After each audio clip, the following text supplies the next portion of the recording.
Hello పిల్లలు, ఈరోజు మనము సౌష్ఠవాల గురించి తెలుసుకుందాము. మొదలు కొన్ని చిత్రాలను చూద్దాం. ఇక్కడే చూడండి, ఇది చిత్రంలో ఒక చిన్న భాగం. అయితే ఇది ఏ చిత్రపు భాగమో మీరు గుర్తుపట్టగలరా? కొంచెం కష్టంగా ఉంది కదా. ఇప్పుడు మనము ఇంకొంచెం ఎక్కువ భాగాన్ని చూద్దామా? అనగా ఇప్పుడు మనం చిత్రం యొక్క సగభాగాన్ని చూద్దామా? ఇప్పుడు చెప్పండి, ఇది దేని యొక్క సగభాగమో? నాకు తెలుసు, మీకందరికీ అర్థమైంది కదా ఇది దేని యొక్క సగభాగమో. అవును, ఇది సీతాకోకచిలుక యొక్క సగభాగము. అనగా దీన్ని ఏమంటాం మనం ఇంగ్లీష్లో? బటర్ఫ్లై. మీరు కరెక్ట్గా చెప్పారు. ఇక్కడ ఇంకో సగం దాగి ఉంది. ఇప్పుడు మనం ఆ సగాన్ని చూద్దామా మరి? దీనివల్ల మీకేం అర్థమవుతుంది నేను చెప్పనా మరి? ఇక్కడ చూడండి, ఈ రెండు సగభాగాలు చూడ్డానికి ఒకే రకంగా ఉన్నాయి. రెండిటిలో ఏ వ్యత్యాసము లేదు. ఇప్పుడు మనము ఇంకొన్ని చిత్రాలను చూద్దామా? ఇక్కడ చూడండి, ఇదేంటి? ఇది ప్రపంచ ప్రఖ్యాతమైన తాజ్మహల్. ఇప్పుడు వీటన్నిటినీ చూస్తే మీకేమనిపిస్తుంది? దీనిలో రెండు సగభాగాలు ఒకే విధంగా ఉన్నట్టున్నాయి కదా. అవును, ఇలా రెండు సగభాగాలు ఒకే రకంగా ఉంటే దాన్ని మనము సౌష్ఠవత్వం అని అంటాము.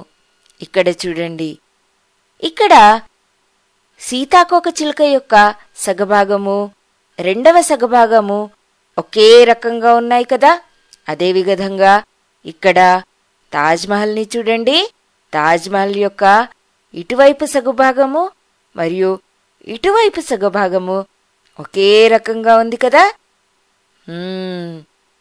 మరియు ఇక్కడ ఈ పువ్వును చూడండి, ఈ పువ్వు కూడా రెండు సగభాగాలు ఒకే రకంగా ఉన్నాయి. వీటి రెండిటిలో ఏ వ్యత్యాసము లేదు. అయితే వీటిని ఇలా ఉండే వాటిని మనం ఏమంటామంటే సౌష్ఠవత్వం అని అంటాము. అయితే ఇప్పుడు మీకు అర్థమైంది కదా సౌష్ఠవత్వం అనగా ఏంటి?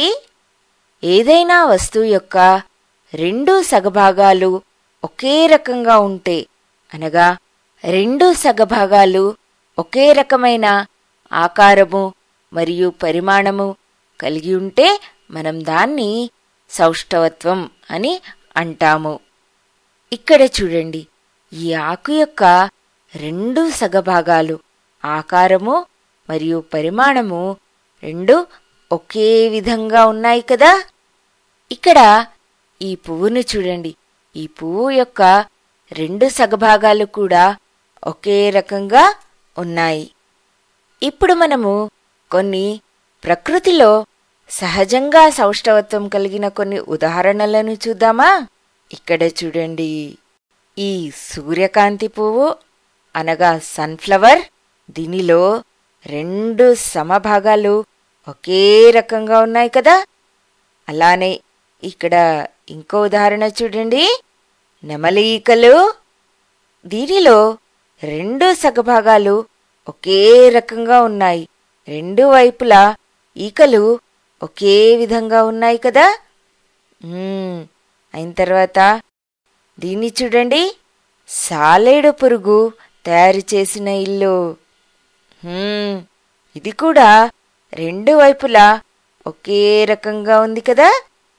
మనము ఈ సౌష్ఠవత్వాన్ని సాధారణంగా మన చుట్టుపక్కల చూస్తూనే ఉంటాము. మనము ఇంటి ముందు వేసే ముగ్గు, ఇక్కడ చూడండి, ఈ ముగ్గుల్లో రెండు సగభాగాలు ఒకే రకంగా ఉన్నాయి. ఇంకా మనము పూలతో అలంకరించడం చూస్తాం కదా, రెండు సగభాగాలు ఒకే రకంగా ఉంటాయి కదా. అయితే మనము సౌష్ఠవత్వమున్న వస్తువులను మన చుట్టూ రోజు చూస్తూ ఉంటాము. ఇప్పుడు మీకు అర్థమయ్యే ఉంటుంది. ఈ గారడి చేసే వ్యక్తికి సౌష్ఠవత్వం అంటే ఎంత ఇష్టమో. ఇక్కడ చూడండి, ఈ మాయాలోకానికి ప్రవేశం కూడా సౌష్ఠవత్వాన్ని కలిగి ఉంది. తన మంత్రదండాలు కూడా సౌష్ఠవత్వాన్ని కలిగి ఉన్నాయి కదా. ఎప్పుడైతే తను వస్తువులను రాళ్లుగా మారుస్తాడో ఆ బొమ్మలన్నీ సౌష్ఠవత్వాన్ని కలిగి ఉన్నాయి. చూసారా? ఇప్పుడు మీకు అర్థమయ్యే ఉంటుంది. గారడి చేసే వ్యక్తి మాయాలోకం ప్రవేశంలో ఉన్న పువ్వును ఎందుకు పీకేశాడో. ఎందుకంటే ఇక్కడ మాయాలోకపు ప్రవేశంలో ఒకవైపు 3 పువ్వులు, ఇంకోవైపు 2 పువ్వులున్నాయి కదా. అందుకే తను 3 పువ్వులు ఉన్న దగ్గర నుంచి ఒక పువ్వును తీసివేశాడు. అప్పుడు 2 వైపులా ఒకే విధంగా కనిపిస్తుంది కదా. ఇప్పుడు చూడండి, ఈ మాయాలోకపు ప్రవేశము సౌష్ఠవత్వాన్ని కలిగి ఉంది కదా. ఇక్కడ చూడండి, మోటు కూరగాయలు అమ్మే వ్యక్తి తను కూడా 2 ఒకే రకంగా ఉన్న 2 భాగాలుగా విభజించబడ్డాడు. అయితే ఇప్పుడు మీరు గుర్తుంచుకోండి, ఎప్పుడైతే ఒక వస్తువు యొక్క 2 సగభాగాలు ఒకే పరిమాణము, ఒకే ఆకారము కలిగి ఉంటాయో దాన్ని మనము సౌష్ఠవత్వము అని అంటాము. ఒకవేళ ఏదైనా వస్తువు సౌష్ఠవత్వము కలిగి ఉంటే ఒకే రకమైన ఆకారం కలిగిన 2 సమాన సగభాగాలుగా చేయవచ్చు. దాన్ని మనము సౌష్ఠవత్వం అంటాము. ఉదాహరణకి మనం చూసాం కదా, ఆకు, ఈ పువ్వు మరియు తాజ్మహల్. ఇక్కడ చూడండి, దీన్ని మనము 2 ఒకే రకంగా ఉండే సగభాగాలుగా చేయగలమా? ప్రయత్నిస్తామా మరి? దీన్ని మనము ఒకే రకంగా ఉండే 2 సగభాగాలుగా చెయ్యలేము. ఇక్కడ చూడండి, దీన్ని సగభాగము చేస్తే ఒకటి ఒక రకంగా ఉంది, ఇంకోటి ఇంకో రకంగా ఉంది కదా. ఇక్కడ 2 సగభాగాలు ఒకదానికి ఒకటి ప్రతిబింబంగా లేవు. ఉదాహరణకి మామిడి పండు మరియు ఈ త్రికోణాన్ని చూడండి. వీటిని మనము 2 సగభాగాలుగా చేస్తే అవి 2 సగభాగాలు ఒకే రకంగా కనిపించవు. వాటికి సౌష్ఠవత్వం ఉండదు. అవి అసమానమైన భాగాలను కలిగి ఉంటాయి. కథలో పిల్లలు ఆ అందమైన బొమ్మను చూసి ఆశ్చర్యపోయారు. తరువాత వాళ్లకు తెలిసింది అది కేవలము సగభాగం మాత్రమే అని. మిగిలిన సగభాగము అద్దంలో కనిపించే ప్రతిబింబము. అయితే ఒక సగభాగము మరియు దాని ప్రతిబింబము కలిపి ఒక పూర్తి బొమ్మ అయినట్టయితే అప్పుడు మనము దాన్ని సౌష్ఠవత్వం కలిగి ఉన్న బొమ్మ అని అంటాము. అయితే ఇప్పటి వరకు మనం ఏం తెలుసుకున్నామో, సౌష్ఠవత్వం అనగా 2 సగభాగాలు ఒకే రకంగా ఉంటాయి. అంటే ఒక సగభాగము ఇంకో సగభాగానికి ప్రతిబింబంలా ఉంటుంది.